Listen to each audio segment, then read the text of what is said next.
होती है, उस पूजन में शंकर और पार्वती की पूजन की जाती है, शिव और नारायण की पूजन करी जाती है, शंकर और पार्वती का स्मरण किया जाता है। किसकी पूजन होती है? शिव पार्वती।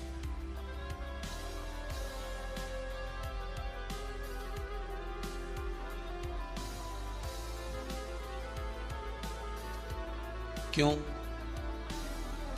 शंकर और पार्वती का पूजन क्यों करा जाता है पूर्णिमा के व्रत में? क्योंकि शिव और माता पार्वती ही केवल एक ऐसे हैं जिन्होंने अपूर्ण लक्ष्मी को भी पूर्ण बना दिया था। किसको पूर्ण बनाया है? लक्ष्मी।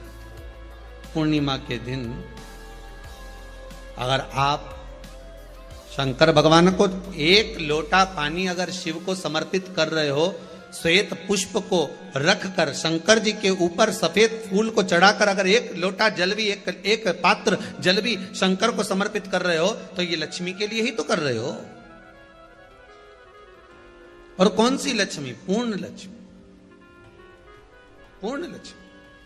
आपको पहले भी कथा में कहा, एक बार भगवान विष्णु के सामने लक्ष्मी मैया ने बहुत तेज स्वर में कह दिया था, नारायण, दुनिया के लोग आपका नाम जपते हैं, दुनिया के लोग नारायण नारायण कहते हैं, दुनिया के लोग आपका भजन करते हैं, पर सत्य मायने में कहूं ना तो मेरे बिना दुनिया के लोगों की नहीं चल सकती, मेरे बिना दुनिया नहीं चल सकती, संसार मेरे बिना नहीं चल सकता। भगवान विष्णु ने कहा, यह तो गलत है लक्ष्मी आपका कहना।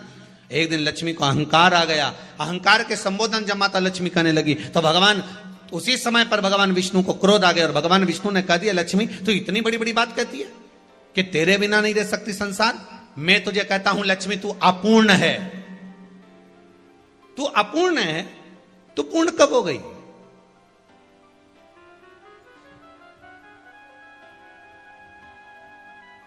तेरी पूर्णता कहां हो गई?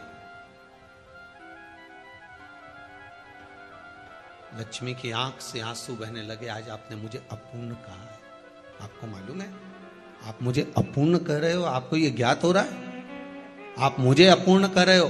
भगवान कहते हैं, हाँ लक्ष्मी, मैंने तुझे अपूर्ण कहा है। अपूर्णता का मतलब आप जानते हो ना? भगवान कहते हैं, लक्ष्मी मैं सब जानता हूं। लक्ष्मी रोती हुई माता सरस्वती के पास पहुंच गई। सरस्वती ने पूछा, क्या बात है लक्ष्मी, क्यों रो रही हो? लक्ष्मी जी ने कहा, क्या बताऊं सखी, मेरे पति ने आज मुझे अपूर्ण कह दिया है। तो क्यों रो रही है तू? अपूर्ण अगर कह दिया, पति ने ही तो कहा है ना, तो क्यों रोना? चल मेरे साथ।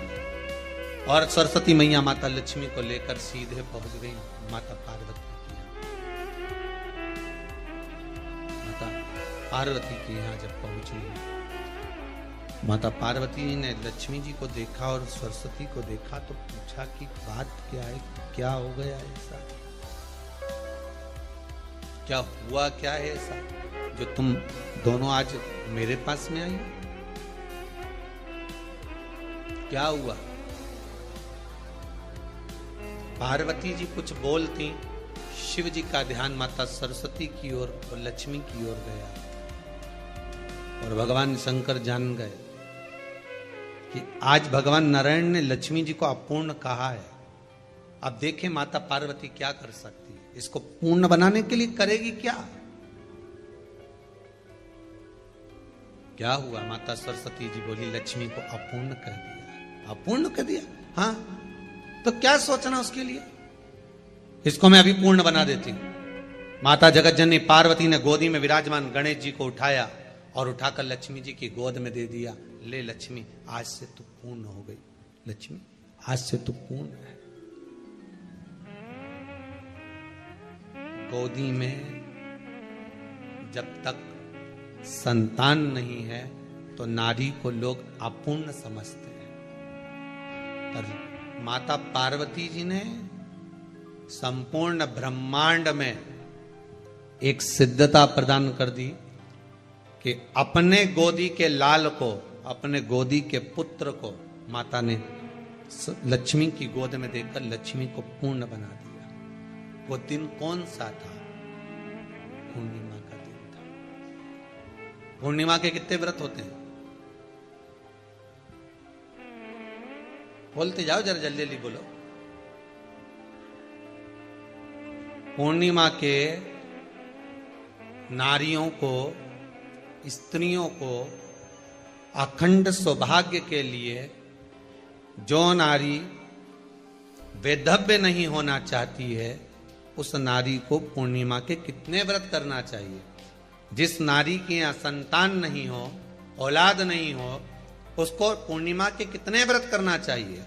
जिस नारी का पुत्र, पति बहुत बीमारी से ग्रसित हो, लग रहा हो कि ये मेरा बेटा बहुत बड़ी बीमारी में घिरा हुआ है, तो नारी को कितने व्रत करना चाहिए। स्वयं भगवान कृष्ण ने माता यशोदा को द्वापर में भी बताया है।